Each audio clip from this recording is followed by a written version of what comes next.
देखें, चालान जमा होगा, उसके बाद फ़र्द जुर्म लगने से पहले जितने भी डॉक्यूमेंट्स होते हैं जो चालान के साथ होते हैं, 161 की स्टेटमेंट, 164 की स्टेटमेंट, बाकी जो भी रेलिवेंट डॉक्यूमेंट्स होते हैं, उनकी कॉपियाँ एक्यूज़ को दी जाती हैं कि वो देख ले उसके अगेंस्ट क्या क्या एविडेंस पुलिस प्रोड्यूस कर रही है। फिर उसके बाद चार्ज फ्रेम होता है। अब इसमें 241A में यही कहा गया, इन all cases instituted on a police report पे, यानी जो चालान केसेस होंगे उनमें एक्सेप्ट दोज ट्राइड समरेरीली, यानी जिनका समरी ट्रायल होना है उनको छोड़ के, और पनिशेबल विद फाइन, या फिर जिनकी सिंपल पनिशमेंट फ़ाइन है, और इम्प्रिजनमेंट नॉट एक्सीडिंग 6 मंथ्स, या जिनकी सज़ा 6 महीने से कम है। 3 बातें आ गई। चालान केस हो उसमें कॉपी सप्लाई की जाएंगी, लेकिन जिनमें सिर्फ फ़ाइन की सज़ा हो, 6 महीने से ज़्यादा की सज़ा हो, उनमें ज़रूरी नहीं है कि ये कॉपियाँ वगैरह दी जाए। Copies of statements of all witnesses recorded under section 161 and 164 and the inspection note recorded by an investigating officer of his first visit to the place of occurrence. Place of occurrence में वो जाता है, अपना first visit करता है, नक्शा मौका वगैरह बनाता है, वो सारा कुछ shall be supplied free of cost to the accused not less than 7 days before the commencement of trial। यानी चार्ज फ्रेम होने से 7 दिन पहले ये सारी चीज़ें, चालान की कॉपी, फिर 161 की स्टेटमेंट, 164 की स्टेटमेंट, नक्शा मौका, प्लेस ऑफ अक्रंस में जाके उसने जो जो कुछ किया है, ये सारी डॉक्यूमेंट्स उस एक्यूज़ को 7 दिन पहले दे दिए जाएंगे free of cost, provided that if any part of the statement recorded under 161 is such that. अब यहाँ पे कहा गया है, एक प्रोवाइज़र लगा दी गई है कि अगर कोई 161 की स्टेटमेंट ऐसी रिकॉर्ड की गई है जिसका बताया जाना ज़रूरी नहीं है पब्लिक इंटरेस्ट में, तो वो विदहोल्ड की जा सकती है, उसकी कॉपी नहीं दी जाएगी एक्यूज़ को। Provided that if any part of the statement recorded under 161 is such that its disclosure to the accused would be inexpedient in the public interest, such part of the statement shall be excluded from the copy of the statement furnished to the accused। तो उसको निकाल के उस part को, बाकी सारा कुछ उसको दिया जाएगा। ये आ गया चालान केस का, कॉपियाँ देनी है। अब कंप्लेंट केस है, उसमें क्या होगा, in all cases instituted on a complaint in writing the complainant shall. अब कंप्लेनेंट ने क्या क्या देना है, number 1, state in the petition of the complaint the substance of the accusation, the names of witnesses and the gist of the evidence which he is likely to adduce at trial। ये सारा कुछ वो complaint की copy, जो जो witnesses आने हैं, उस पर सब्सटेंस के एविडेंस कौन कौन सी वो प्रोड्यूस करेगा, ये दी जाएगी उस एक्यूज़ को। And within 3 days of the order of the court under section 1204 for the process of issue to the accused, यानी जब कोर्ट ने सेटिस्फाई होगी कि इस कंप्लेंट केस को आगे चलाना है, तो उसने फिर प्रोसेस इशू करना होता है ना, कि समन इशू करेंगे या वारंट इशू करेंगे, उससे रिलेटेड कर रहे हैं। file in the court for the supply to the accused as many copies of the complaint and any other document which he has filed with his complaint as the number of accused। जितने भी accused है ना, उतनी कॉपियाँ साथ लगा के complainant ने देनी है। प्रोवाइडेड दैट, अब ये भी कॉपीज़ जो हैं कंप्लेंट के, इसमें भी एक्यूज़ को दी जाएंगी कि भाई ये देख लो, आपके अगेंस्ट ये मटेरियल है, ये एविडेंस आएगी, ये एक्यूज़ कह रहा है, ये विटनेसेस गवाही दे रहे हैं, वो सब कुछ भी उसको दिया जाएगा। Provided that the provisions of sub section shall not apply in any case in which complaint has been made by a court or the public servant acting or purporting to act in discharge of. लेकिन अगर तो किसी court ने ये कोई इस्तगासा file किया है या किसी पब्लिक सर्वेंट ने, तो फिर ये ज़रूरी नहीं है। अदरवाइज़ कंप्लेंट केस में भी कॉपीज़ प्रोवाइड की जाएंगी और चालान केस में भी कॉपीज़ प्रोवाइड की जाएंगी। 242 चार्ज टू बी फ्रेम, कॉपियाँ आ गई। इसके बाद नेक्स्ट स्टेप क्या है, चार्ज फ्रेम करना, फ़र्द जुर्म लगाना है, जो जिस पे हमने लास्ट पूरा चैप्टर, पूरी वीडियो ही उस पर की थी। When the accused appears or is brought before the magistrate, a formal charge shall be framed relating to the offence of which he is accused, and he shall be asked whether he admits that he has committed the offence with which he is charged। वो हमने last video में देखा था, मैंने आपको charge की copy भी दिखाई थी। क्या होता है, यही बता रहे हैं कि कॉपियाँ आ गई हैं, उसके बाद उस पर चार्ज फ्रेम किया जाएगा, उससे पूछा जाएगा कि भाई आप इसको प्लीड गिल्टी करते हो या नहीं करते हो। 242 में ये बता दिया गया। नेक्स्ट फिर अब क्या होना है, conviction on admission of truth of accusation. अगर वो मान लेगा तो उसको सज़ा हो जाएगी। If the accused admits that he has committed the offence with which he is charge, अगर उसने एडमिट ही कर लिया, कन्फेस कर लिया, हाँ जी मान लिया, चार्ज फ्रेम के दौरान उसने कहा जी कि मैं मानता हूँ मैंने ये किया है जुर्म, his admission shall be recorded as nearly as possible in words used by him, and if he shows no sufficient cause why he should not be so convicted, the magistrate may convict him accordingly। तो court उसको convict कर सकती है। यहाँ पे दो बातें जहन में रख लें। चार्ज फ्रेम के दौरान अगर तो एक्यूज़ ने कह दिया हाँ जी ये मैंने जुर्म किया, तो कोर्ट उसको स्ट्रेट अवे सज़ा दे सकती है, लेकिन कोर्ट स्टिल एविडेंस बुला सकती है, ट्रायल कर सकती है। ये पावर मैजिस्ट्रेट के पास है। वो ये देखने के लिए कर सकती है कि इसको मैंने कितनी सज़ा देनी है। ये मान तो रहा है, लेकिन सर्कमस्टांसिस को देख लें कि जिसमें आके इसने ये जुर्म किया है, फिर इसके लिए वो ट्रायल फिर भी चला सकता है। ये ऑप्शन होती है। 243 में क्या आ गया, अगर उसने एडमिट कर लिया तो कोर्ट सज़ा दे सकती है।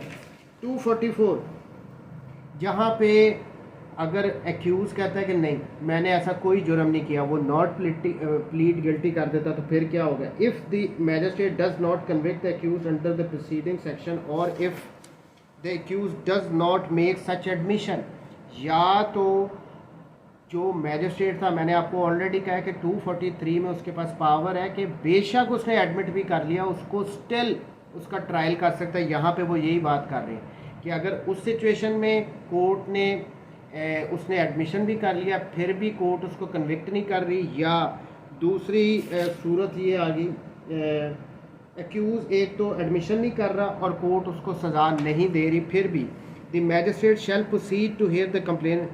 जी जी जी जी, उसमें सिंपल सी बात है कि अगर तो एक्यूज़ ने एडमिशन कर लिया ना कि हाँ जी मैंने ये जुर्म किया है, तो कोर्ट उसको सज़ा दे सकती है। 243 में यही कहा गया।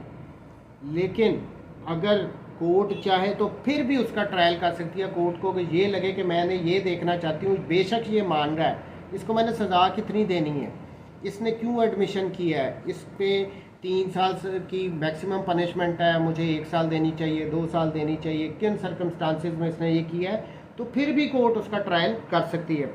यानी वो अगर तो नॉट प्लीड गिल्टी कर रहा है या फिर उसने एडमिशन कर लिया, फिर भी ट्रायल कोर्ट कहती है मैंने उसका करना है, तो फिर ये 244 आ जाता है। अगला section, the magistrate shall proceed to hear the complainant, फिर वो कंप्लेनेंट को बुलाएगा, and take all such evidence as may be produced in the support of the prosecution, and also to hear the accused and take all such evidence as he produces in his defence. दोनों पार्टियों को बुलाएगा, फिर तो trial शुरू हो गया ना।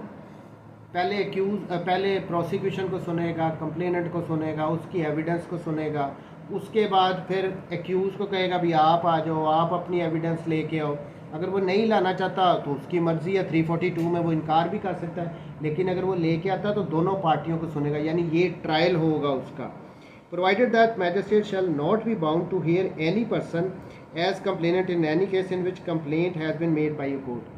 जब इस्तगासा कोर्ट की तरफ से फ़ाइल किया गया हो, उस सूरत में ज़रूरी नहीं है कि वो कंप्लेनेंट को भी बुलाएगा, उसकी भी एविडेंस होगी। किसी बंदे को कोर्ट की तरफ से वो अपीयर हो रहा है एज ए कंप्लेनेंट, तो उसको बुलाना ज़रूरी नहीं है। यहाँ पे ये क्या है, सब सेक्शन 2 द मैजिस्ट्रेट में if he thinks fit on the application of the complainant or accused issue a summon to any witness directing him to attend or to produce document or other thing। यहाँ पे ये भी बता रहे हैं कि अगर ट्रायल के दौरान प्रोसिक्यूशन, कंप्लेनेंट, एक्यूज़ किसी बंदे को एज ए विटनेस बुलाना चाहते हैं तो वो बुलवा सकते हैं। वो कोर्ट को, मैजिस्ट्रेट को एप्लीकेशन देंगे कि इसको बुला लो, इसकी गवाही ले लो, इसके पास ये डॉक्यूमेंट्स है, इसको बुला लो, इसको कहो ये डॉक्यूमेंट प्रोड्यूस करे। ये इसके लिए मैजिस्ट्रेट को एप्लीकेशन देनी पड़ेगी, ये उनके पास राइट होता है। सबसेक्शन 3 द मैजिस्ट्रेट में before summoning any witness on such application require that the reasonable expenses incurred in attending for such for the purpose of the trial be deposited in the court. Court इसके साथ ये भी कह सकती है, अगर application दी है किसी ने कि जी फलाने विटनेस को बुला लो या फलाना डॉक्यूमेंट्स किसी से प्रोड्यूस करवाओ, तो उसका ख़र्चा वगैरह भी हो सकता है, उसने कोर्ट में आना है, तो वो ख़र्चा भी कोर्ट डिटरमिन कर सकती है कि भाई पे करना है. Provided that it shall not be necessary for the accused to deposit any such expenses in the court in case where he is charged with an offence punishable with imprisonment exceeding 6 months. लेकिन अगर कोई ऐसा offence है जिसकी सज़ा 6 साल 6 महीने से ज़्यादा है, तो उस सूरत में एक्यूज़ के लिए ज़रूरी नहीं होगा कि वो उसको कहा जाए कि भाई आप ये जो विटनेस को कह रहे हो कि लेके आओ, या जो आप ये डॉक्यूमेंट्स कह रहे हो कि ये प्रोड्यूस करवाएं जाए, उसका ख़र्चा एक्यूज़ से नहीं लिया जाएगा अगर ऑफेंस की सज़ा 6 महीने से ज़्यादा हो सकती है. ठीक हो गया. 244A statement under section 164. अब ये बेसिकली 244 में उन्होंने सारा ही प्रोसीजर बता दिया कि अगर उसने नॉट प्लीड गिल्टी किया या कोर्ट इटसेल्फ कहती है कि नहीं मैंने स्टिल ट्रायल करना है, बेशक इसने एडमिशन भी कर लिया है, तो दोनों पार्टियां प्रोसिक्यूशन और डिफेंस अपनी एविडेंस को लेके आएंगी और वो ये भी कह सकती हैं कि कोई भी पार्टी के फलाने को एज ए विटनेस बुलाओ या फलाने डॉक्यूमेंट को आप प्रोड्यूस करवाओ. 244A. अब ये 164 की स्टेटमेंट है, अब ये मैजिस्ट्रेट के सामने दी जाती हैं, हम सेक्शन 164 ऑलरेडी कर चुके हैं. अब इसमें क्या कह रहे हैं, the statement of witness duly recorded under section 164, यानी सारी रिक्वायरमेंट पूरी की गई है 164 की. उसके बाद if it was made in the presence of accused की हमने उसमें पढ़ा था एक्यूज की मौजूदगी में होनी चाहिए 164 की स्टेटमेंट. उसको राइट भी होता है कि वो क्रॉस एग्जामिनेशन कर ले जो भी बंदा 164 की स्टेटमेंट दे रहा. तो ये यहाँ पे यही कह रहे हैं, was given an opportunity to of examining the witnesses may in the discretion of the court if such witness is produced and examined be treated as an evidence in case for all purposes subject to the provisions of कानून शहादत order. यानी 164 की statement को अगर वो duly recorded की गई हैं, एक्यूज की प्रेजेंस में रिकॉर्ड की गई हैं, अरूज accuse had a right to cross examination और उसने कर भी लिया है, तो इन स्टेटमेंट को एज एविडेंस मैजिस्ट्रेट देख सकता है. लेकिन देखना ये है कि अगर तो कानून शहादत इसको अलाउ कर रहा है तो फिर वो कर ही रहा होता है. अच्छा जी, नेक्स्ट आ जाता है 245A. अच्छा, ये प्रीवियस कन्विक्शन वाली बात आ गई. हमने पीछे भी पढ़ के आए हैं कि अगर कोई प्रीवियसली कन्विक्टेड हो, उसकी इन्हांस्ड पनिशमेंट देनी हो, कोई सेपरेट बढ़ा के पनिशमेंट किसी को करना हो, तो उसका ये सारा प्रोसीजर यहाँ पे बताया गया. In a case where a previous conviction is charge under the provisions of section 221 sub section 7, वो हमने सेक्शन 221 में जब हमने चार्ज को पढ़ा था वहाँ पे सब सेक्शन 7 में स्पेसिफिकली मेंशन किया गया था कि अगर प्रीवियसली किसी को कोई कन्विक्ट है और उसको इन्हांस्ड पनिशमेंट देनी है तो चार्ज में ये मेंशन किया जाएगा. ये उसी का जिक्र कर रहे हैं. And the accused does not admit that he had been previously convicted as alleged in the charge. लेकिन अगर वो एक्यूज कहता नहीं जी मुझे तो पीछे कोई सजा ही नहीं हुई, ये बात भी झूठ है. वैसे इस तरह मुकर नहीं सकता, वो जो प्रीवियस कन्विक्शन होती है वो तो ऑन रिकॉर्ड होती है. लेकिन ये कह रहे हैं कि अगर एक्यूज फिर भी कहे कि चार्ज में भी लिखा गया है कि भाई आप प्रीवियसली कन्विक्टेड हो, वो फिर भी डिनाई कर रहा है. The magistrate may after he has convicted the accused under section 243 और section 245 subsection 2 take evidence in respect of the alleged previous conviction and if he does so shall record a finding thereon. तो इससे related अगर वो deny कर रहा है ना कि नहीं जी मुझे तो पहले कोई सजा ही नहीं हुई, इस सिचुएशन में मैजिस्ट्रेट इस मैटर से रिलेटेड भी एविडेंस ले सकता है कि भाई प्रूव करो इसको पीछे कोई प्रीवियसली ये कन्विक्टेड है, इससे रिलेटेड भी वो एविडेंस ले सकता है. इस सेक्शन में यही बताया गया. सॉरी 245 का हमने 245 तो मिस ही कर दिया, 245A मैंने पढ़ दिया. सॉरी ये 245 को मैं दोबारा कर देता हूँ. ये मैंने 245A पढ़ दिया. 245A में दो बातें हैं, या एक्विट किया जाएगा या उसको सेंटेंस किया जाएगा. पूरी एविडेंस लेने के बाद मैजिस्ट्रेट ने क्या करना है, या उसको एक्विट करना है या उसको सेंटेंस करना है. देखें, पहला acquittal, if the magistrate upon taking the evidence refer to in subsection in section 244 or such further evidence if any as he may on his own motion cause to be produced or if he thinks fit examining the accused finds that accused not guilty he shall record an order of acquittal. सीधी सी बात है, पूरा case evidence record होने के बाद अगर magistrate को लगेगा कि भाई ये तो गुनहगार नहीं है, तो वो उसको एक्विट करने का ऑर्डर पास कर देगा। सब सेक्शन 2 क्या, सेंटेंस, सजा दे देगा अगर उसको लगता है। The where the magistrate does not proceed in accordance with the provisions of section 349, he shall, if he finds the accused guilty, pass sentence upon him according to the law। तो उसको convict भी वो कर सकता है अगर otherwise वो think उसको लगता है कि यस एविडेंस में इतना मटेरियल है, केस प्रूव हो रहा है, तो उसको सज़ा दे देंगे। उसके बाद ये प्रीवियस कन्विक्शन वाला था जो मैंने 245A पहले पढ़ दिया। नॉन अपीयरेंस ऑफ कंप्लेनेंट, अगर कंप्लेनेंट अपीयर नहीं होता तो क्या होगा कि उसको स्टेट में एक्विट कर दिया जाता है, लेकिन किन सिचुएशंस में वो देख लें।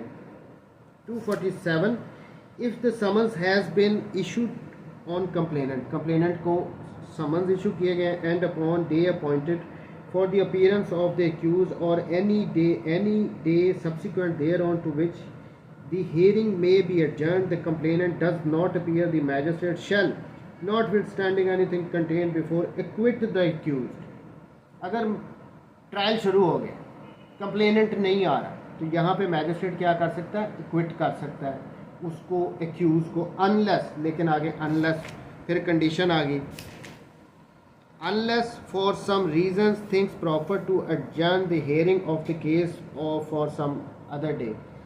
दो ऑप्शन आ गई, कंप्लेनेंट नहीं आया तो एक्विट कर सकता है, या अगर मैजिस्ट्रेट चाहे तो केस को एडजर्न भी कर सकता है। वो एडजर्न ही नॉर्मली करते होते हैं।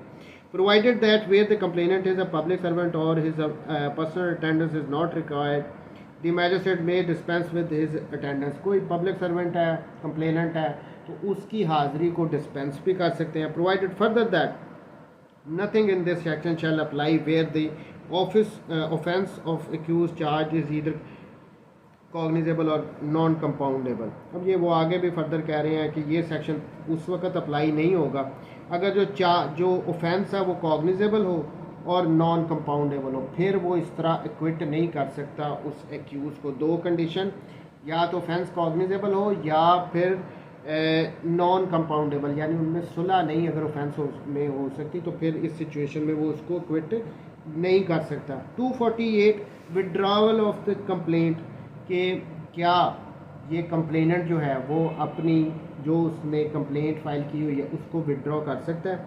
If a complainant at any time before final order is passed in any case under this chapter satisfy the magistrate there are sufficient grounds for permitting him to withdraw his complaint, the magistrate may permit him to withdraw the same and shall thereupon acquit the accused। अगर वो किसी भी time आप withdraw करना चाहो तो वो कहते हैं कंप्लेंट को आप कर सकते हो और उस सिचुएशन में उस एक्यूज को आप फिर इक्विट करोगे कि अगर तो वो विड्रॉ कर रहा है, लेकिन इसके लिए मैजिस्ट्रेट को सेटिस्फाई करना ज़रूरी होता है। ऐसे नहीं कि आपने खाम खाई कहा और अगले दिन फिर आप दोबारा उसके अगेंस्ट कंप्लेंट फाइल कर दो, इसलिए उसको इक्विट किया जाता है।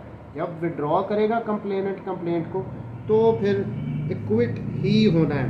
249, अब यहाँ पे वो कहते हैं ना कि सैनिडाई एडजन, काफ़ी लंबे अरसे के लिए केस को एडजन करके तो एक्यूज़ को रिलीज़ कर दिया जाता है on bell.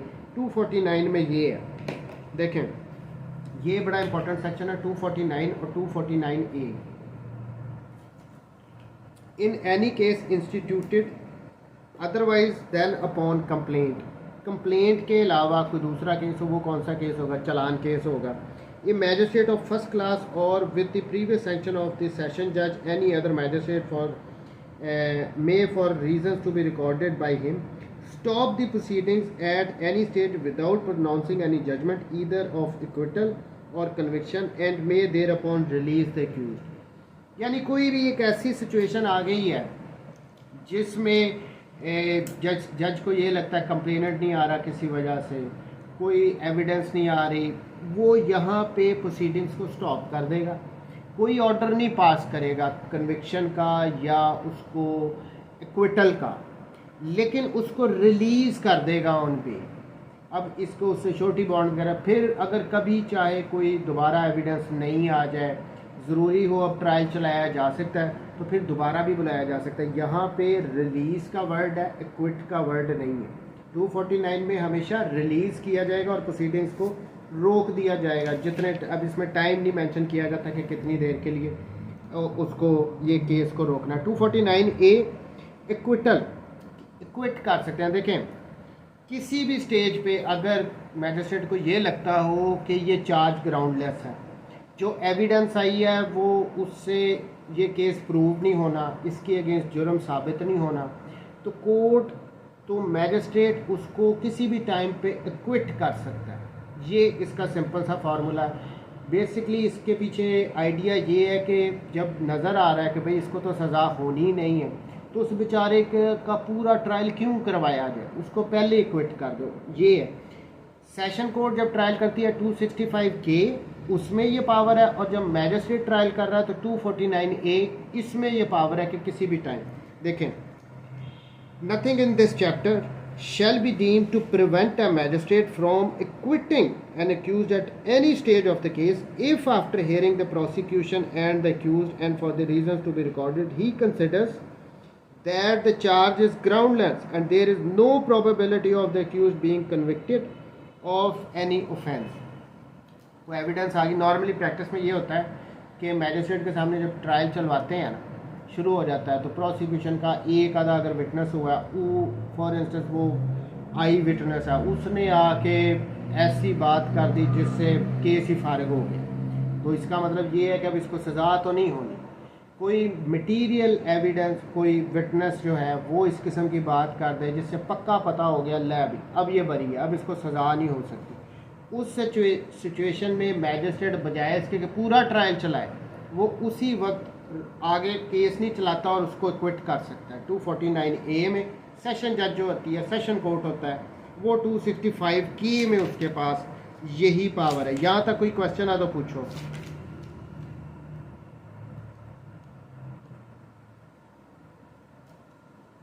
No sir, easy sir, easy sir. देखें जो ये सेशन वाला ट्रायल आना ना आगे, वो भी इसी किस्म का ही है। सबसे पहले एफआईआर हुई, एफआईआर के बाद पुलिस ने इन्वेस्टिगेशन शुरू कर दी। इन्वेस्टिगेशन शुरू करने के बाद क्या होगा, चलान जमा होगा। चलान कोर्ट में जमा होगा तो क्या होगा, फर्द जुर्म लगने से 7 दिन पहले जी उसकी कॉपियाँ दी जाएंगी, अगर तो वो चलान केस है। प्राइवेट कंप्लेंट है तो जब उसका उस पर चार्ज फ्रेम होना, उससे पहले सारी कॉपियाँ जो कि उसके अगेंस्ट कंप्लेंट है, विटनेसेस की स्टेटमेंट्स है, वो सारा कुछ एक्यूज़ को दिया जाएगा ताकि उसको पता लग सके कि मेरे पे इल्ज़ाम क्या है। उसको आप कोई सरप्राइज़ नहीं कर सकते, वो इसलिए देना ज़रूरी होता है ताकि वो अपना डिफेंस तैयार करे। फिर उसके बाद क्या होता है, उसके बाद डेफिनेटली उस पर चार्ज फ्रेम होना है, फॉर्मल चार्ज, जो हमने 221 से सेक्शन 240 तक पढ़ा है अपनी लास्ट वीडियो में, वो होते हैं चार्ज फ्रेम होता है। चार्ज फ्रेम होने के बाद क्या होता है, फॉर्मल ट्रायल शुरू हो जाता है। प्रोसिक्यूशन अपनी एविडेंस लेके आती है, डिफेंस अपनी एविडेंस लेके आता है। अब यहाँ पे दोनों की एविडेंस सुनने के बाद जज साहब ने क्या करना होता है, मैजिस्ट्रेट ने उसने फैसला देना होता है, या एक्विटल का या फिर सेंटेंस करने का। सिंपल सी बात है। 249 में ये कहा गया कि वो सैनिटाइड जन हो सकता है ये क्रिमिनल केस। 249A में क्या है कि अगर चार्ज ग्राउंडलेस हो, प्रोबेबिलिटी ना रहे कि इसको कोई सज़ा हो सकती है, तो जज मैजिस्ट्रेट फिर आगे ट्रायल नहीं चलाता, उसको एक्विट कर देता है। अभी तक हमने ये पढ़ा। 250 अगर तो जो उस पर इल्ज़ाम लगाया था कि उस पर वो बिल्कुल फॉल्स एंड फ्रिवलस है, इस किस्म का प्रूव हो जाए, तो कंपनसेशन भी मैं कंप्लेनेंट को देनी पड़ सकती है 25,000 रुपये तक की। ये बताया गया है इस 250 में। Sub section 1, if any case instituted upon a complaint or on the information given to police officer or to magistrate, तीनों बातें आ गई। कोई अंडर सेक्शन 200 इस्तगासा फाइल किया गया, 154 में कोई एफआईआर रजिस्टर हुई है। तीसरी बात क्या कि अगर मैजिस्ट्रेट को कोई इन्फॉर्मेशन दी गई, वो आज खुद से भी प्रोसीडिंग स्टार्ट कर सकता है ना, हमने पीछे पढ़ के हैं। सो इन तीनों सूरतों में one or more person is or are accused of before the magistrate of any offence triable by a magistrate, and the magistrate by whom the case is heard acquits all or any of the accused। किसी एक को equity कर रहा है या सारों को equity कर रहा है कि इसका फैसला होने के बाद, and is of the opinion that the accusation against them or any of them was false and either frivolous or vexatious The magistrate may, by his order of acquittal, if the person upon whose complaint or information acquisition was made is present, अगर तो वो court में जब जैसा फैसला सुना रहे हैं ना एक्विटल का, वो कंप्लेनेंट वो इंफॉर्मेंट कोर्ट में प्रेजेंट है, तो क्या होगा, call upon him forthwith to show cause why he should not pay compensation to such accused और ईच। अगर तो वो कोर्ट में जब ये फैसला सुना रहे हैं क्विटल का वो मौजूद हो, कंप्लेनेंट और इन्फॉर्मेंट, उसको बुला लेंगे कि भाई बताओ कि अब मैं आपको आप पे क्यों ना ये कंपनसेशन चार्ज करूं कि आप इनको कंपनसेट करो, आपके अगेंस्ट इनके अगेंस्ट आपने एक झूठा केस फाइल किया। बिल्कुल। when there are more than one or if such person is not present, अगर वो नहीं प्रेजेंट होगा तो उसको समन दे के कोर्ट बुला लेगी कि भाई आओ और आके बताओ कि मैं क्यों ना आपसे ले के कंपनसेशन इन लोगों को दिलवाऊं जिनसे आपने झूठा केस जिनके अगेंस्ट फाइल किया है। सब सेक्शन 2 ये 25,000 रुपये तक हो सकती है। The magistrate shell record and consider any cause which such complainant or referent may show, and if he is satisfied that the accusation was false and either frivolous, may for reasons to be recorded direct the compensation to such amount not exceeding 25,000 rupees, or if the magistrate is a magistrate of the third class not exceeding 2,500 rupees, अगर third class का magistrate होगा तो वो 2500 रुपये तक as में। तो ये इस किस्म की मैजिस्ट्रेट को पावर दी गई है भाई, जब क्विटल का फैसला देना है तो साथ साथ ये डिटरमिन करके अगर आप कंपनसेशन डाल सकते हो तो कर दो, ठीक है। अब आगे क्या कह रहे हैं इसमें 2A क्या, the compensable payable shall be recoverable arrear of land. आप लोगों को पता है कि ये क्या होते हैं arrear of land? Land revenue act पढ़ो ना, उसमें तरीके बताए गए हैं कि गवर्नमेंट ने जो अपने टैक्सेस लेने हैं ज़रूरी ज़मीनों से, अगर कोई बंदा पे नहीं करता तो उनको कैसे रिकवर किया जाएगा, ये लैंड रेवेन्यू एक्ट में बताया गया। वो 8-9 तरीके हैं।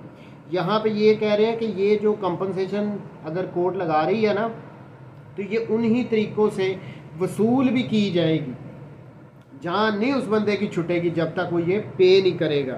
बी में क्या कह रहे हैं 2B, when any person is imprisoned under section 2A the provision of section 68-69 of Pakistan Penal Code shall, अगर उसको प्रिजन कर रहे हैं वो पैसे नहीं दे रहा कंपनसेशन तो 68-69 PPC वाले वो एप्लीकेबल हो जाते हैं।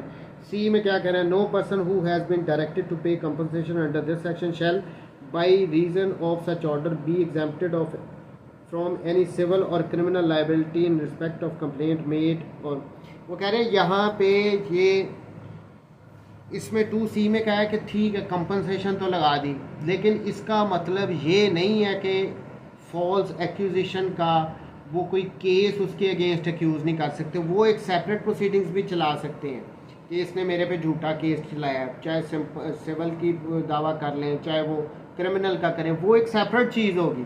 यहाँ पे मैजिस्ट्रेट सिर्फ एक्विट करते करते साथ ही उसको फाइन भी कंपनसेशन भी कह सकता है कि इनको पे करो, ये एक डिफरेंट चीज़ है। इसका मतलब ये नहीं कि कंपनसेशन ले ली बात ख़त्म, वो स्टिल ये झूठी प्रोसिक्यूशन करने पे उसके अगेंस्ट क्रिमिनल प्रोसीडिंग्स भी कर सकते हैं, राइट उनके पास है, और सिविल की भी कर सकते हैं। Provided that any amount paid to an accused person under this section shall be taken into account in awarding compensation to such person in any subsequent civil suit relating. वो कह रहे हैं कि अगर तो मैजिस्ट्रेट ने कोई कंपनसेशन कही है उसने पे कर दिया, तो जब बाद में अगर उसने कोई सिविल केस फाइल कर दिया ना इस मुद्दई के अगेंस्ट के इसने झूठा केस फाइल किया, तो सिविल कोर्ट फिर कंसिडर करेगी कि भाई ये तो पहले भी कंपनसेशन दे के है, वो कंसिडर कर सकती है, लेकिन इसका मतलब ये नहीं कि वो उसको एग्जाम्प्टी कर देगी, वो सेपरेट प्रोसीडिंग्स होंगी।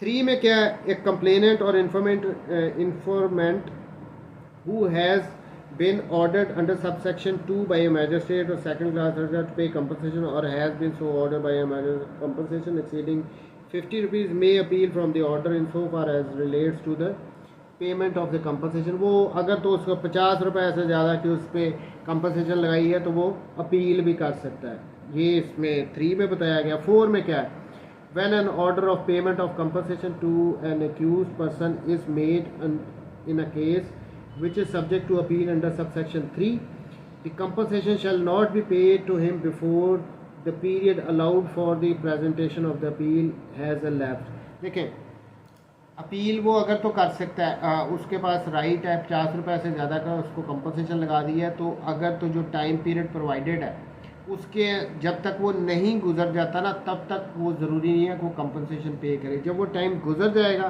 तो लाजमी उसको कंपनसेशन पे करनी पड़ेगी अगर उसने अपील फाइल नहीं की।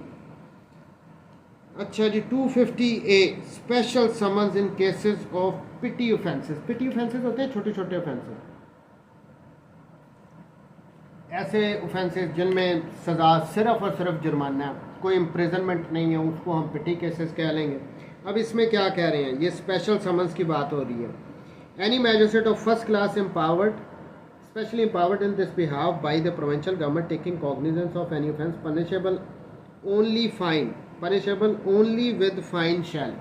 वही बात आ गई ना कि अगर सिर्फ और सिर्फ जुर्माने की सज़ा है तो फिर accept for the reasons to be recorded in writing issue summons to the accused requiring him either to appear। तो वो उसको कोर्ट कहेगी कि खुद आप आ जाओ या आप अपने प्लीडर के थ्रू अपीयर हो जाओ और आके हमें बताओ कि क्या आप ये जुर्माना पे करते हो या नहीं करते हो। देखें सज़ा क्या हो सकती है किसी ऑफेंस की, सिर्फ फाइन, कोई इम्प्रिजनमेंट नहीं। इस सिचुएशन में मैजिस्ट्रेट क्या करेगा, उनको स्पेशल समन भेजेगा कि भाई खुद आ जाओ या थ्रू प्लीडर आ जाओ, अपने वकील साहब के थ्रू अपीयर हो जाओ और आके हमें बताओ कि ये जुर्माना पे करते हो या नहीं करते हो। अगर तो वो मान गया तो बात ख़त्म, अगर वो नहीं माने तो फिर देख लो। If he desires to plead guilty to the charge without appearing before a magistrate to transmit to the magistrate before the specified date by registered post or through a messenger the said plea in writing and the amount of the fine specified in the summons। तो भाई अगर आपने खुद नहीं ना appear होना, in writing जज साहब को लिख दो कि ठीक है जी आपने जुर्माना लगाया, मैं मानता हूँ, इन राइटिंग भेजना, साथ में अमाउंट भेज दो फ़ाइन की, अल्लाह अल्लाह खैर सलाह। ज़रूरी तो नहीं कि जज साहब इस पर पूरा ट्रायल शुरू कर दें, ये सिर्फ फ़ाइन से रिलेटेड ऑफेंसेज हैं, पिटी ऑफेंसेज। और if he desires to appear by an advocate and to plead guilty to the charge, लेकिन अगर वो वकील के थ्रू अपीयर होना चाह रहा है और उसमें प्लीड भी गिल्टी करना है तो authorise in writing such advocate to plead guilty to the charge on his behalf. तो उस सूरत में अगर तो वो खुद नहीं आना चाहता तो एक ऑप्शन आ गई कि वो कोर्ट को इन राइटिंग भेज देगा, साथ जुर्माना भेज देगा। अगर उसका खुद अपीयर नहीं होना तो वो वकील को भी ऑथराइज़ कर सकता है इन राइटिंग कि मेरे बिहाफ पे जाके एडमिट कर लो कि गलती होगी, साथ ये फ़ाइन की अमाउंट भी वो वकील साहब जमा करवा देंगे। Provided that the amount of fine specified in summon shall not be less than 25% nor more than 50% of the maximum fine provided for such offence. जब ये किसी जुर्म की सज़ा सिर्फ फ़ाइन है ना, उस सूरत में उसको बेसिकली एक्यूज़ को ऑप्शन दी जा रही है कि भाई अगर आप मानते हो तो इतना जुर्माना है, अगर आप नहीं मानते हो तो फिर आपको फुल डोज दी जाएगी अगर केस प्रूव हो गया तो। यहाँ पे ये कहा गया 25% से 50% तक की उसको छूट एक किस्म की दी जाती है इस स्पेशल समन के थ्रू। समन में ये कहा जाता है कि इतना फ़ाइन है, मानते हो तो ये पे कर दो, वो पे कर सकता है। अगर वो नहीं मानता तो फिर ट्रायल शुरू हो जाएगा ना। सबसेक्शन 2 क्या है, subsection 1 shall not apply to an offence punishable under the motor vehicle. अभी इन पे ये अप्लाई नहीं होता, बाकी सारों पे ये होता है। यहाँ तक कोई क्वेश्चन है, ये स्पेशल समन सिर्फ पिटी केसेस में, ये बड़ा इंपॉर्टेंट सेक्शन है, इसको गौर से देख लेना, ये इम्तिहान में पूछ लेते होते हैं कि स्पेशल समन किस सिचुएशन में दिया जा सकता है। वो ये है पिटी ऑफेंसेस में, जहाँ पे सिर्फ जुर्माने की सज़ा हो। कोर्ट का भी टाइम बचता है ना कि खुद ही कह देते हैं कि भाई इतना जुर्माना हम आपको लगा रहे हैं, मान जाओ। अगर वो मान गया तो पे हो जाएगा, अगर नहीं मानेगा तो फिर ट्रायल शुरू हो जाएगा ना। यहाँ तक कोई क्वेश्चन इस चैप्टर में? मैंने आपको कहा था ये बड़ा इजी चैप्टर है। मोहम्मद अली ठीक है ना? अच्छा, समरी ट्रायल। अब ये समरी ट्रायल का ना बड़ा मिसकंसेप्शन है हमारे में कि जी समरी ट्रायल का मतलब ट्रायल नहीं होना, उसी तरह छोटा छोटा करके चले जाना है। नहीं, इसमें दो तरीके हैं। अब वो इसको सेक्शन वाइज देखते हैं, लेकिन ये चैप्टर बड़ा इम्पोर्टेंट है इसके बारे में हमें सही पता तब तक नहीं लगेगा जब तक हम इसको पढ़ेंगे नहीं। इसको गौर से पढ़ना। बेशक इसमें 4-5 सेक्शन है, 260 से 265 तक आई थिंक ये जाता है।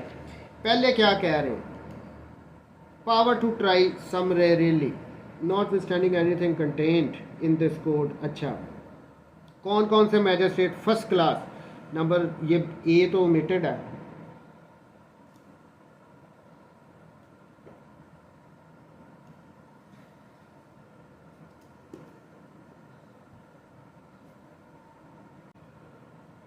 डिपेंड करता है। अब वो फूड वाला को क्या कोई स्पेशल कोई लॉ था, उसके अंडर एफआईआर हुई थी।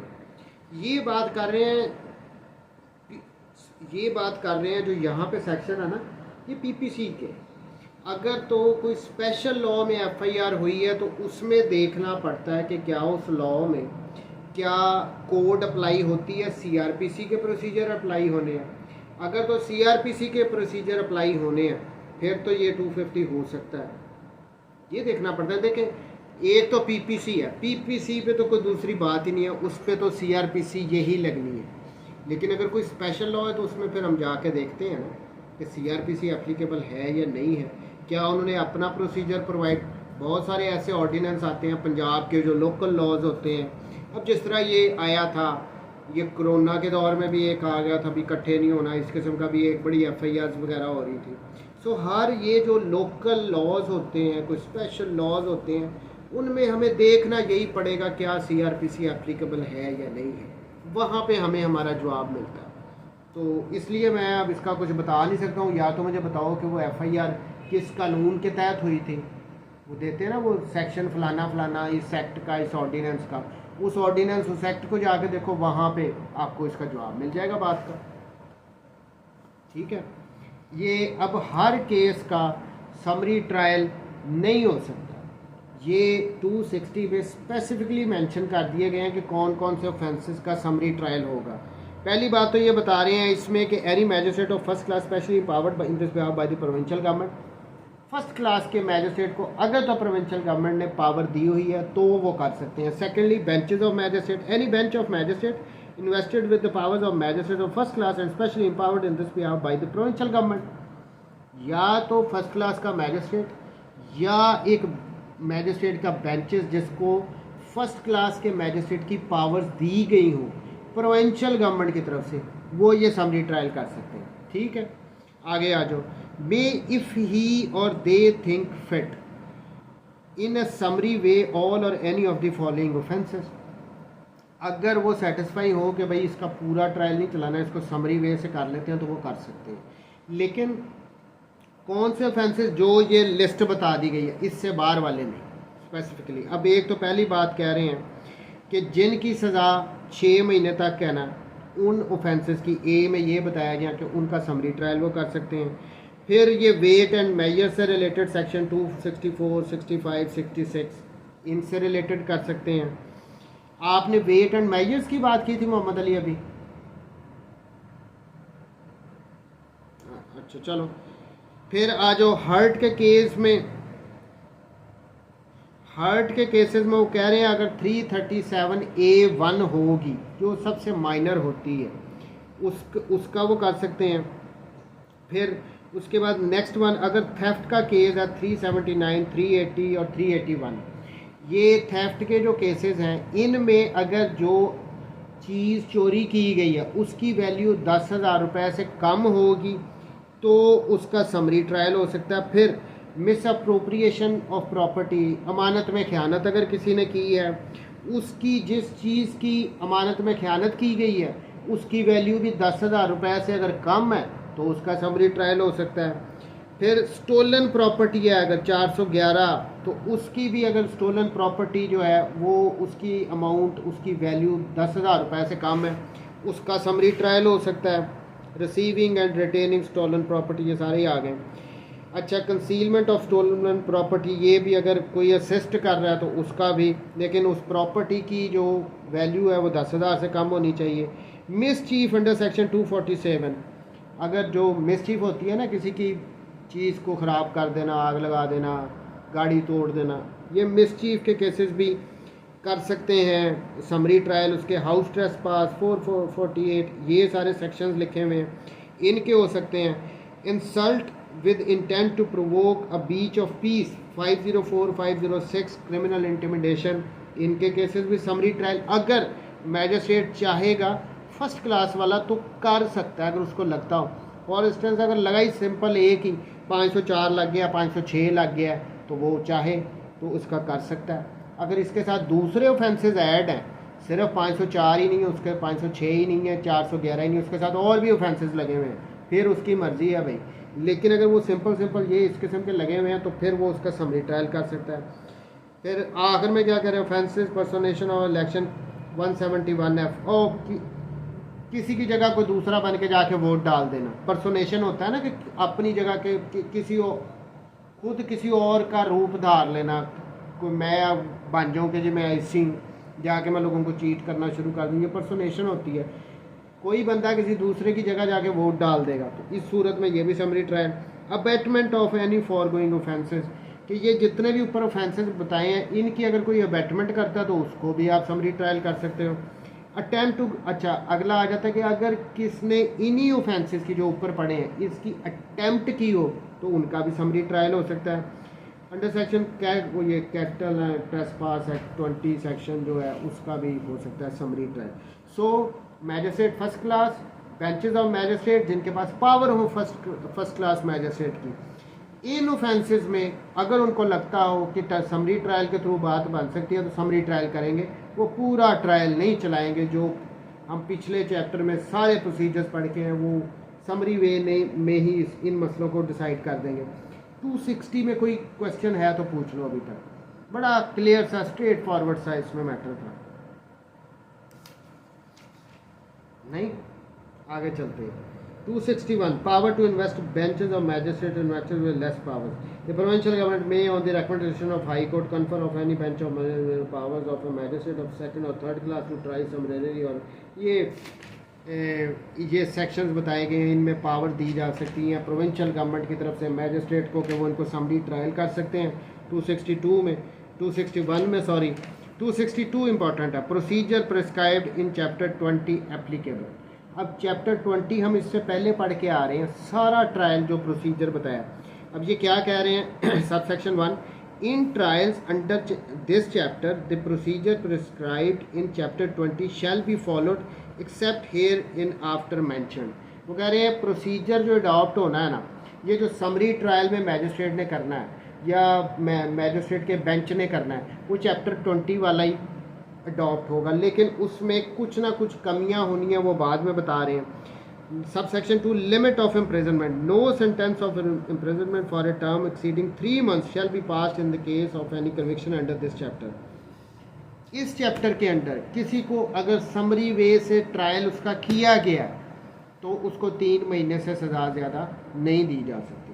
दो बातें 262 में कि ट्रायल चैप्टर 20 के अकॉर्डिंगली ही किया जाएगा, लेकिन कुछ उसमें लिमिटेशंस होंगी जो बाद में आ जाएंगी। दूसरा कि सज़ा समरी ट्रायल में 3 महीने से ज़्यादा नहीं हो सकती। अच्छा 263, ये अब यहाँ से दो बातें आती हैं। देखें, एक तो 263 में क्या है कि ऐसे केसेस जिनमें अपील नहीं हो सकती, और 264 में डिफरेंट बात की गई है कि ऐसे केसेस जिनमें अपील हो सकती है, इन दोनों के समरी ट्रायल कैसे होंगे। पहले वाले सिंपल हैं कि ऐसे ऑफेंसेस जिनमें कि अपील का राइट ही नहीं है। देखें, in cases where no appeal lies, जहाँ पे अपील नहीं हो सकती, magistrate or bench of magistrate need not record the evidence of the witnesses or frame formal charges. जहाँ पे इतने छोटे ऑफेंसेस हैं कि जिन पे अपील भी नहीं हो सकती, वहाँ पे मैजिस्ट्रेट को ज़रूरत नहीं है कि वो प्रॉपर एविडेंस रिकॉर्ड करे, प्रोसिक्यूशन को कहे कि आप अपने गवाह लेके आओ, अक्यूज़ को कहे आप अपने गवाह लेके आओ, फॉर्मल जो चार्ज हम 221 में पढ़ के आ रहे हैं उसको फ्रेम करे, ज़रूरी नहीं है, क्योंकि इतने छोटे ऑफेंसेस हैं उनकी अपील ही नहीं हो सकती। बट ही और they shall enter in such form as a provincial government may direct the following particulars. लेकिन ठीक है, मान लिया कि यहाँ पे ना तो चार्ज होना है, ना एविडेंस उस तरह प्रॉपरली रिकॉर्ड होनी है, लेकिन ये नीचे जो चीज़ें बताई गई हैं ना, ये पर्टिकुलर ज़रूर वहाँ पे मेंशन किए जाएंगे इस केस में। नंबर 1 कोई सीरियल नंबर होगा, जैसे केस नंबर होता है उस तरह सीरियल नंबर होगा। The date of the commission of offence, कि किस डेट को ऑफेंस कमिट हुआ है। The date of the report और कंप्लेंट, कि जिस डेट पे वो रिपोर्ट हुआ है। कंप्लेनेंट का नाम होगा, name, parentage of residence of accused का पता, उसके वालिद कौन है, ये वगैरह लिखा होगा। एफ में क्या कह रहे हैं, the offence complaint of or the offences if any proved and in cases coming under clause D, clause E, clause F or clause G of sub section 1 of section 260। अब इनको अंडरलाइन कर लो। ये 261 में D E F G, D E F G ये कौन से थे? थेफ्ट वाला था, मिस अप्रोप्रिएशन वाला, रिसीविंग स्टोलन प्रॉपर्टी वाला, कोई स्टोलन प्रॉपर्टी में अगर असिस्ट करे, ये जो ऑफेंसेस हैं। The value of property in respect of the offences has been committed, कि अगर तो ये 10,000 से कम का किए गए हैं तो वो सारा कुछ मेंशन किया जाएगा उस प्रॉपर्टी से related. The plea of accused and his examination if any, कि जो एक्यूज़ को बुलाया जाएगा उससे पूछा जाएगा, अगर वो कोई प्ली लेता है तो उसको भी अगर चाहे मैजिस्ट्रेट तो लिखेगा, इफ़ एनी सॉरी उसकी प्ली को लिखेगा, और उसका एग्जामिनेशन अगर उसका कोई शहादत उससे लिया तो वो भी फैसले में लिखेंगे।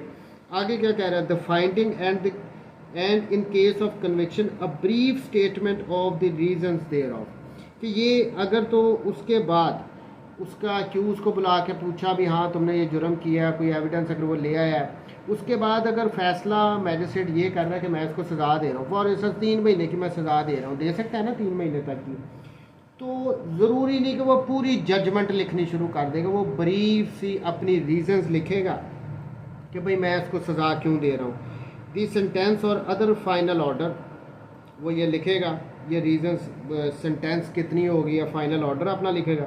The date on which the proceedings terminated, कि किस डेट को ये काम ख़त्म हो गया।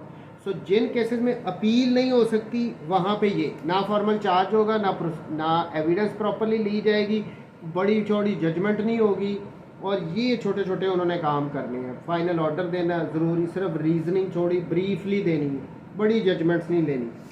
अब आगे 264 record in appealable cases, sub section 1 क्या कह रहा है, इसमें कह रहे हैं in every case tried summarily by a magistrate or bench in which appeal lies, such magistrate or bench shall record substance of the evidence and also the particulars mentioned in the subsection in subsection 263।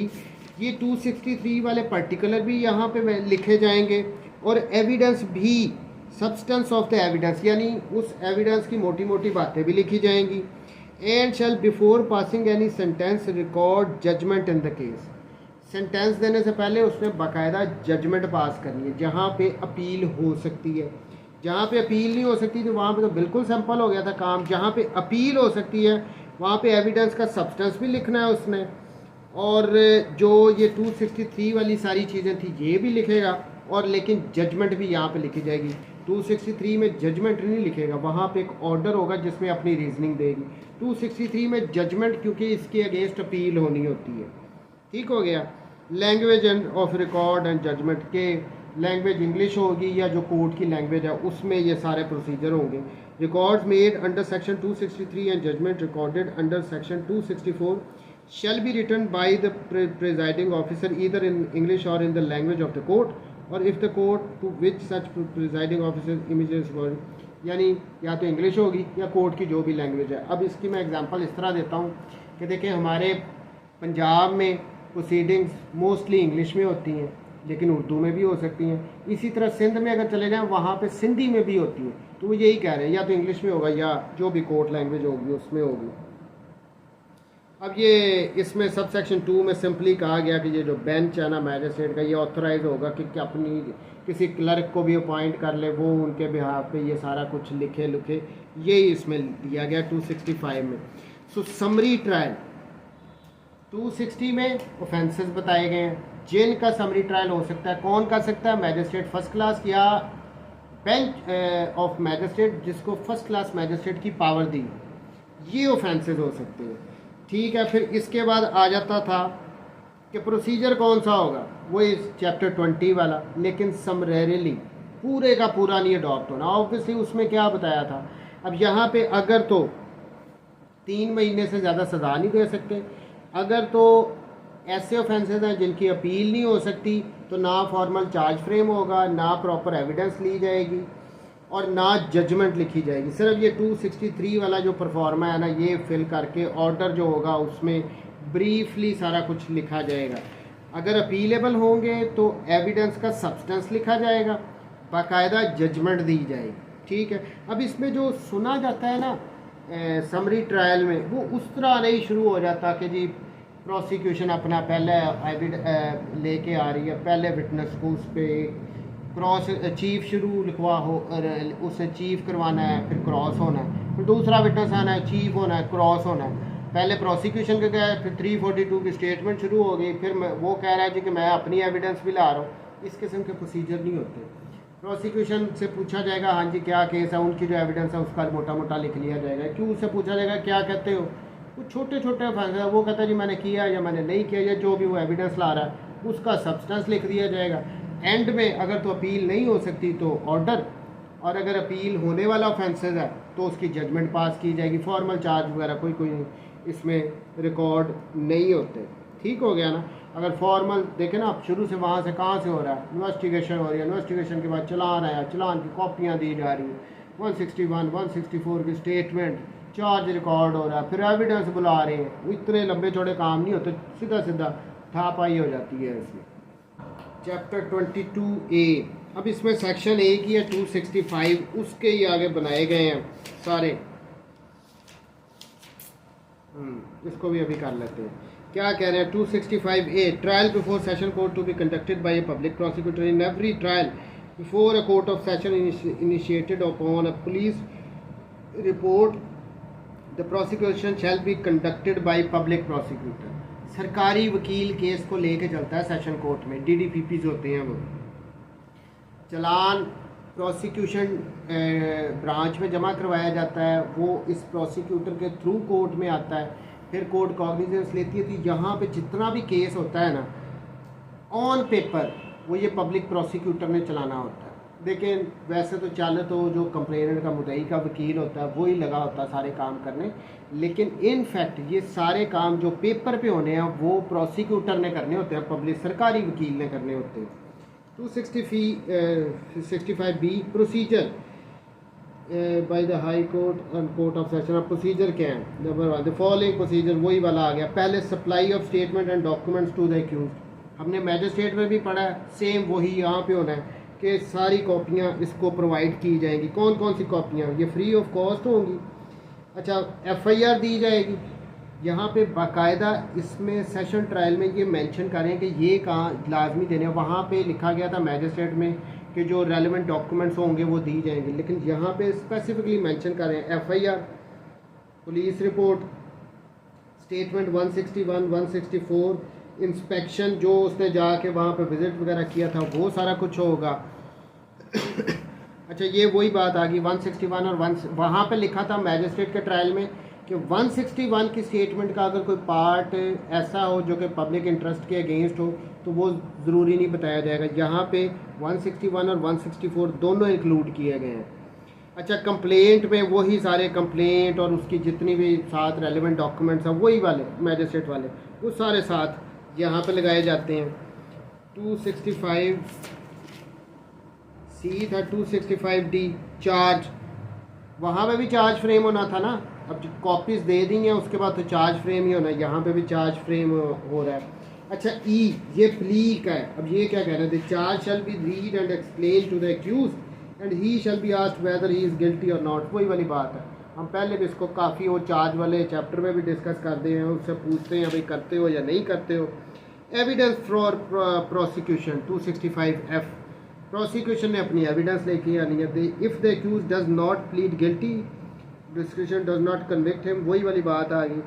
तो हाँ, subsection 2, the court shall ascertain from the public prosecutor or as the case may be from the complainant the names of any person likely to acquit to the कौन कौन से आपने witnesses लेके आने उनको summon किया जाएगा.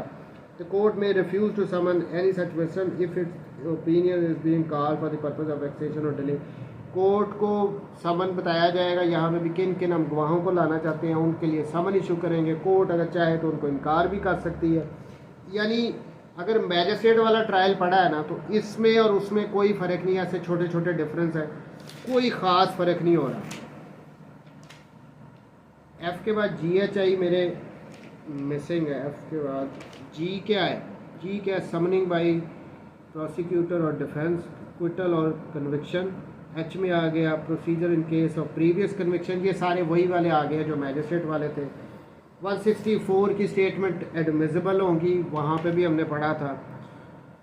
265 के ये बड़ा इंपॉर्टेंट है. Nothing in this chapter shall be deemed to prevent a court from acquitting an accuse at any stage of the case if after hearing the prosecutor or accuse and for the reason to be recorded continuous no problem. वही वाली बात आ गई है ना. 265 के में किसी भी टाइम पे कोर्ट अगर उसको लगता है कि ये तो केस साबित ही नहीं होना, इसको सज़ा ही नहीं होनी, तो उसको एक्विट कर सकते हैं. इसमें दूसरी कोई बात नहीं है. हम इसको ऑलरेडी पढ़ के आए. के बाद L powered advocate stay prosecution mean time holding. आप इसको बाकी अब ये देख लें. L को खैर पढ़ लेते हैं. At any stage of the trial of any trial by a high court under this code before sentence pass advocate general may fit things inform the court on the behalf of government that he will not prosecute the accused upon the charge and thereupon all proceeding against the accused shall be stayed and he shall be discharged of and from the same but such discharge shall not amount to. यहाँ पे कह रहे हैं कि अगर high court में trial चल रहा है और एडवोकेट अगर जनरल कह दे कि जी मैंने इसको फर्दर प्रोसिक्यूट नहीं करना, तो कोर्ट उसको डिस्चार्ज कर देगी, लेकिन वो एक्विटल नहीं होगा. केस थोड़ी देर के लिए रुकेगा, लेकिन फिर दोबारा उसके अगेंस्ट ये काम हो सकता है. बहरहाल ये पढ़ लेना. इस चैप्टर में कुछ भी नहीं है. फाइनल आर्गूमेंट्स वाला था एक, इसमें वो किधर गया है सेक्शन. ये क्विटल और इन कन्विक्शन में था. ज़रा इसको पढ़ना. मेरे पास ये पेज ही मिटा हुआ है, इसका है ही नहीं, मिसिंग है मेरे पास. बस फाइनल आर्गूमेंट्स का एक है इसमें सेक्शन के. फाइनल आर्गूमेंट्स होंगे करने के बाद. इस चैप्टर में कोई देखिए मैजिस्ट्रेट का ट्रायल और सेशन का ट्रायल क्रिमिनल केस में एक तरह ही होता है. सिर्फ एक यहाँ पे 2-3 बातें छोटी छोटी खास डिफरेंस डाले हुए, लेकिन एक्चुअली ये एक ही प्रोसीजर है जो अडॉप्ट हो रहा है. सीधी सी बात है. FIR चालान जमा हुआ, इन्वेस्टिगेशन के बाद फर्दे जो कॉपियाँ तकसीम करनी है, फर्दे जुर्म लगना है, उसके बाद एविडेंस दोनों ने लेके आनी है, कोर्ट ने क्विट करना है या उसको सज़ा देनी है. और किसी भी टाइम पे वो अगर मैजिस्ट्रेट 249A में क्विट कर सकता है, सेशन कोर्ट है 265K में कर सकती है. ये इनमें मोटी मोटी बात थी. समरी ट्रायल आपको मैंने बता दिया. कोई क्वेश्चन है तो पूछ लो.